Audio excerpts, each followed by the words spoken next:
En cualquier primavera.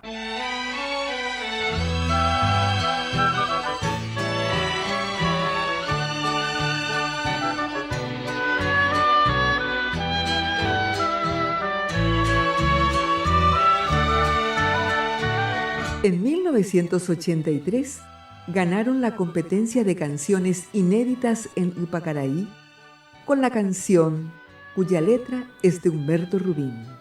El sábado por la mañana, día del festival, el doctor Jaime Bestar, secretario de Sabino Augusto Montanaro, lo llama por teléfono a Juan Carlos Galaverna, diciéndole que el gobierno no veía con agrado que la canción de Rubín llegara a la final. Juan Carlos le asegura que el jurado era independiente. ¿Quiénes lo integran?, le pregunta. Florentín Jiménez, Agustín Barbosa y Rudy Torga, le contesta. Bueno, Juan Carlos, como yo me considero tu amigo, quiero poner a tu conocimiento esto que te acabo de manifestar. Galaverna, por entonces, era el intendente de Ypacaraí. Por la noche, Alberto llega al Club 24 de Mayo. En la entrada le avisan que Juan Carlos lo esperaba en la secretaría, quien le cuenta acerca de lo conversado con el secretario de Montanaro. ¿Y ustedes qué decidieron? La respuesta vino enseguida. Ningún general gringo va a ordenar nada a los directivos del Festival del Lago mientras yo esté aquí, te lo asegura Juan Carlos Galaverna. Alberto sale y se mezcla con los artistas y el público y sentía la tensión en el ambiente. Llega la medianoche, actúan y cerca de las 2 de la mañana cantan los 2 finalistas del concurso de canciones inéditas. La canción de Humberto y Alberto la defendían el grupo vocal Tenondete, con Marina Paz, Nonino Barbosa y Julio Velar. El jurado elige por unanimidad En cualquier primavera, la letra de Humberto Rubín y la música de Alberto de Luque. Una vez Asunción se quedó sin su sol en alguna mañana.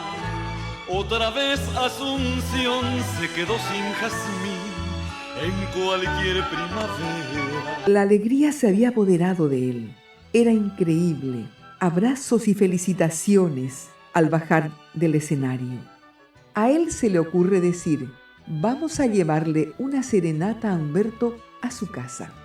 Marina Paz dice: no, por favor, la semana pasada nos llevó el señor Raúl Dutreló y Humberto nos tiró con macetas. No te preocupes, querida, yo voy a ponerme delante. Humberto no te va a morder, le responde. Y fueron a casa de Rubín. Él conocía cómo entrar, así que no hubo inconvenientes. Cantaron la guarania ganadora y al terminar la canción aparece Humberto. Eran las 3 de la mañana. Pasen, ya estoy con ustedes, les dice. Van a la sala y Humberto les expresa: se van a quedar conmigo hasta que sea mi hora de ir a la radio. Prepara un mate y le cuentan con tranquilidad que ganaron. Pero lo de Bestar, nada. Humberto se va a la radio. Ellos van a su casa. No saben quién le informa lo de Bestar.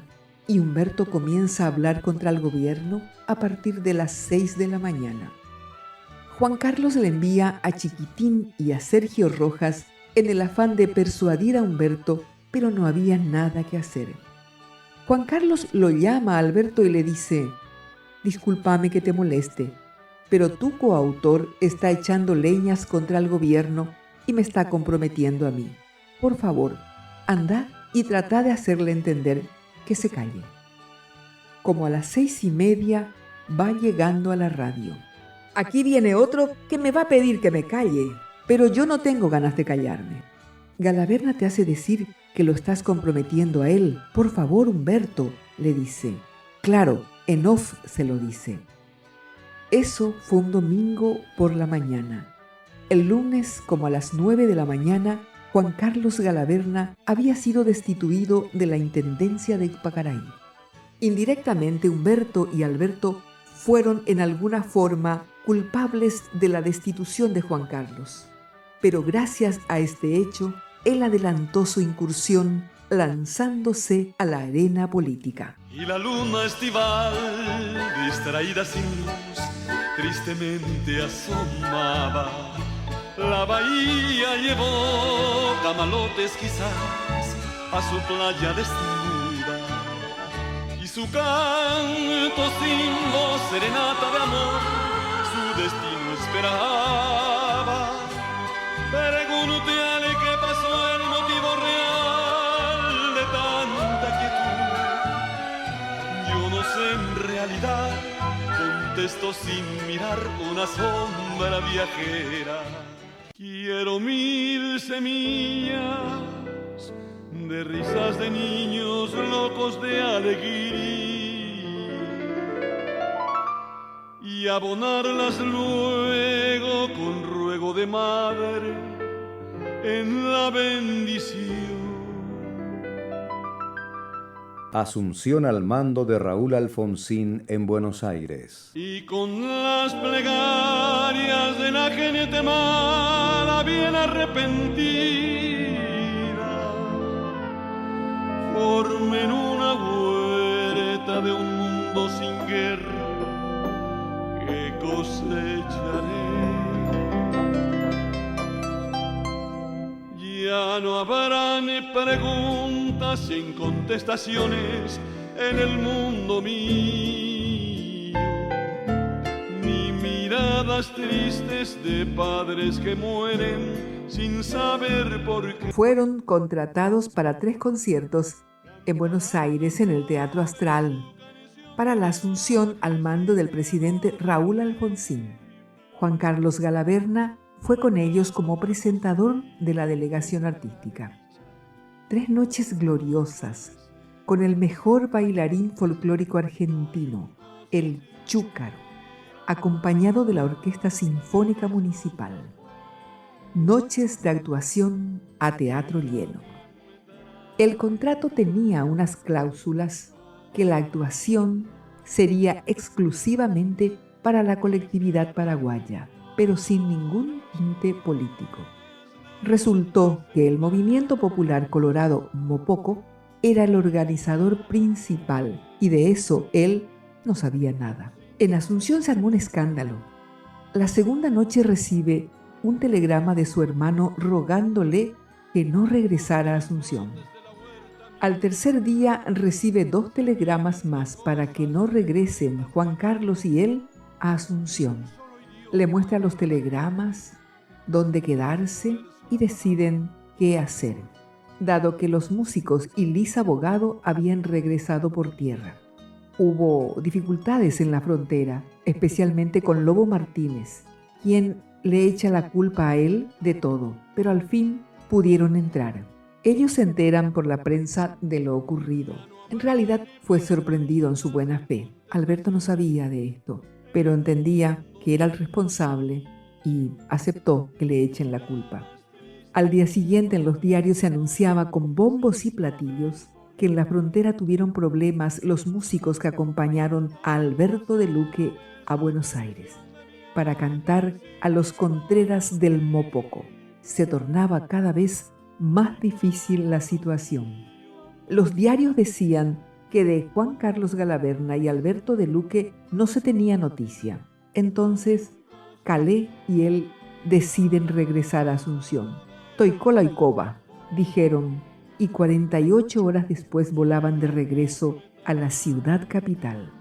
Al subirse al avión se juran decir la verdad, que ellos habían ido a Buenos Aires para presentaciones artísticas y ninguna palabra más. Al llegar en el aeropuerto, ve a Alberto que lo dejan pasar a Juan Carlos y se queda más tranquilo. Cuando le toca el turno pasar a Alberto, y con los antecedentes que jamás le habían revisado en el aeropuerto, pero esta vez fue diferente. Revisaron su valija, desparramaron las partituras de piano y hasta reaccionó diciéndoles a los inspectores: vengan a revisarme el zapato, porque por ahí estoy trayendo una bomba en él. Fue muy desagradable. Ellos venían con el éxito de las presentaciones y los controlaban como si fueran personas que estaban operando fuera de la ley. Les reclama la actitud servil de estos inspectores y no hubo ninguna reacción de parte de ellos. Y así termina uno de sus viajes, bastante particular, por cierto. Él no tenía miedo porque no había hecho nada malo. Se sentía seguro y muy seguro de sí mismo. Decide grabar la guarania ganadora del Festival del Lago Ipacaraí en el estudio Tayik. El dueño del estudio de grabación, Tillín, le cuestiona: tráeme un permiso que justifique que yo pueda ecualizar tu guarania. Él no pensaba hacerlo y lleva la grabación así como estaba. El problema en realidad no era él, sino Humberto Rubín, pero jamás se lo contó eso a su querido amigo. Lo mismo le hizo Aníbal Fernández, Baracayahu, con sus grabaciones de Che Jazmín y Xembo Ejarepe, canciones de Epifanio Méndez Fleitas y la orquesta de Luis Álvarez.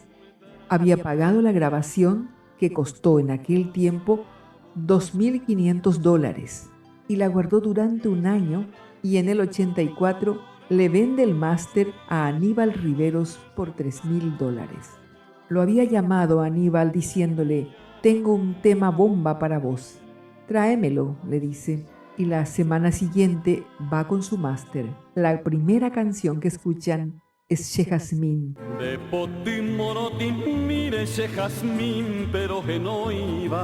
de la cual queda muy impresionado.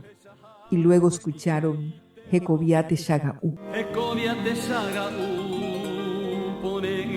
Aníbal le dice: Toikola Oikoba, yo voy a publicar este material. Y resultó ser el disco de oro de Alberto. Ironía del destino. Jamás nadie cuestionó nada y hasta el día de hoy se vende este material. Soy un cosechero de las cosas buenas. Quiero que me traigan toda la bondad, que se arranquen flores de los desengaños, que ría la gente con sinceridad.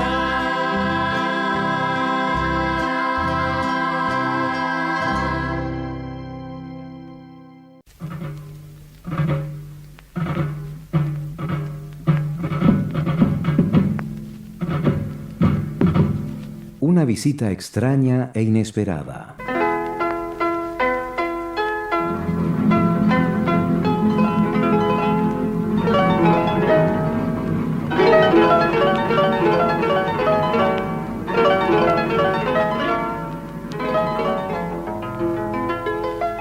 Bandera de mi patria tan querida, bandera de mi cielo guaraní. 1966. Una mañana temprano, llega un militar a su casa y la atiende su mamá. El militar quería que le despertara. Su mamá le dice: no puedo, mi hijo viene muy tarde por las noches de trabajar. Se despierta y escucha a su mamá conversando con alguien. Hace llamar a su madre y le pregunta qué pasaba. Le cuenta que estaba un coronel esperándolo. Bueno, mamá, ya voy. Se viste y sale a saludar al coronel, de apellido Cardoso. Vengo a invitarle a que me acompañe al Ministerio de Relaciones Exteriores, le dice. ¿Para qué? Ahí le dirán de qué se trata, le responde. Le da un beso a su madre y va al Palacio de Gobierno donde funcionaba el Ministerio de Relaciones Exteriores. En el trayecto le pregunta al coronel en qué unidad estaba y le responde: yo soy el piloto del general Stroessner. Va a la oficina de Sapena Pastor, quien le saluda con mucha deferencia Él había cantado en varias oportunidades cuando apenas se encontraba en Dinamarca, en Hamburgo o en Berlín. Y le dice: tengo una buena noticia para vos. Señor ministro, ¿qué es? ¿Vas a ir de agregado cultural a París, Londres, Tokio o Roma? Pero señor ministro, yo no estoy preparado para semejante cargo, le responde. Quédate un tiempo en Asunción, aquí te preparás bien y luego elegís dónde te gustaría ir. Yo tengo orden superior y debo cumplir. Señor ministro, para mí es un halago, sobre todo para mi carrera, pero discúlpeme, yo no puedo aceptar semejante responsabilidad. Además, Alberto, sigue diciendo el ministro, por orden superior tengo que abrirte una cuenta en dólares, ya sea en Alemania o en Suiza. Por favor, eso menos voy a aceptar. Muchísimas gracias, pero yo no puedo aceptar ninguna de las dos ofertas. Para mí representa un honor muy grande, pero una vez más, muchísimas gracias. Y pensar que en Buenos Aires, la misma gente del gobierno en 1959 o 60 le habían negado el pasaporte. Y ahora le llegaba una propuesta increíble: ser representante cultural del Paraguay. A 56 años de aquella oportunidad, se siente feliz de no haber aceptado. Siempre llevó consigo el consejo del maestro José Asunción Flores: mi hijo, si el hombre no tiene conducta, no vale para nada. Y por supuesto, él soñaba valer algo. En Buenos Aires le habían ofrecido ir a estudiar música durante 5 años a Stalingrado y tampoco aceptó, pues tenía que firmar a favor del movimiento filosófico del Partido Comunista y no estaba preparado. Perdió la posibilidad de los estudios, pero siempre ganaba la libertad. Él solo quería ser un soldado de la cultura popular. Y gracias a Dios y al talento que le regaló, siempre estuvo al servicio de su patria.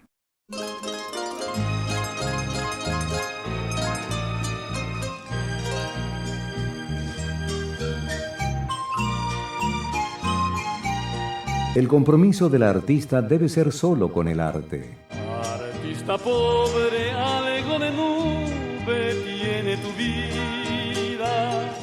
Cuando regresó definitivamente al Paraguay, en 1980, fue convocado y esa vez le ofrecen ser senador nacional. Tampoco lo aceptó. Agradece todo lo que le han ofrecido, pero el artista debe estar comprometido solo con el arte. Tal vez fueron buenas las intenciones, pero él solo había nacido para cantar. Una sola vez ocupó un cargo público. En el 2006, hasta los primeros meses de 2008, como miembro del Consejo de Cultura del Ministerio de Educación y Cultura MEC, con el viceministro Osvaldo González Real, Alcibiades González del Valle, Beatriz Bocio, Margarita Miró, Diego Sánchez Jase, Sila Godoy, Margarita Durán y Hernán Guyari. Los soñadores. Una mañana le llama al doctor González Real y le muestra una invitación para un festival internacional en El Cairo. Le consulta si estaba interesado. Claro, le contesta. Le pasa el telegrama y le dice que se lo llevara a Nicanor Duarte Frutos, ministro de Educación. Fue junto al ministro con el telegrama y él le pregunta si quería viajar. Si se puede, ¿por qué no?, le contesta. El administrador del MEC era Víctor Bernal. Duarte Frutos toma el teléfono, da las indicaciones para el viaje, debía participar con un tema inédito. Se concreta el viaje al Cairo por 2 semanas. Realiza el viaje hasta Egipto, donde todos los artistas participantes tenían una agenda elaborada por la organización del festival, visitando museos, las pirámides, la infaltable excursión de 3 horas por el afamado río Nilo. En el barco había cena y show. La verdad, le encantó el paseo por el río Nilo. A su regreso al ministerio, presenta su informe de viaje y luego va a saludar al doctor Duarte Frutos. Hablaron un rato y le propuso un trabajo de grabación de un CD, pues estaba por comenzar la campaña de la ANR. Se aprueba el presupuesto, la seña de trato y los pagos posteriores. Pero cuanto antes la grabación, indicó Duarte Frutos. Comenzó a ensayar en estudio y en 3 semanas estaba terminado el trabajo. Prepara un demo y se lo lleva para que lo escuchara y los envían a Buenos Aires. Llegan los discos, le acerca a su casa el material y al día siguiente pasa por el ministerio. Se realiza el pago, pero queda un saldo de 5 millones de guaraníes para finiquitar la cuenta. Pasaban los días, semanas y no tenía novedades del pago. Se prepara una cena en el Metropol para recaudar fondos. Fue la cena de los 300.000 guaraníes. Lo invitaron para cantar con el grupo y también actuaban los Alfonso. Estando en el escenario, lo convocan al doctor Nicanor Duarte Frutos. Había mucha gente y la deuda todavía seguía pendiente.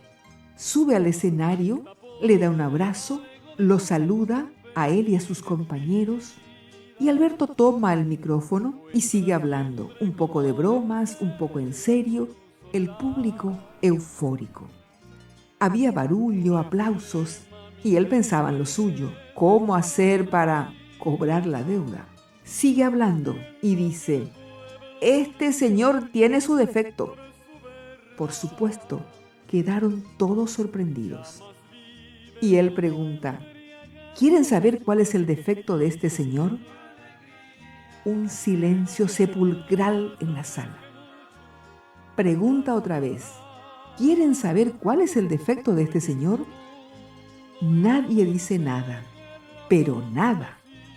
En ese momento se le acerca el licenciado Arístides da Rosa y le dice al oído: el doctor quiere que pases mañana por su casa a cobrar a primera hora. Y sigue diciendo Alberto: igualmente voy a contar el defecto de este señor. El defecto de este señor es iño limpista y tereíño. Nicanor suelta una carcajada, saltaba de alegría. Los músicos tocaban la música del Club Olimpia y el público deliraba. A la mañana siguiente, a primera hora, llega a la casa de Nicanor, los guardias le conocían, entra y apareció el doctor. Le agradeció mucho, le dio el dinero que faltaba por la grabación y nunca más se vieron.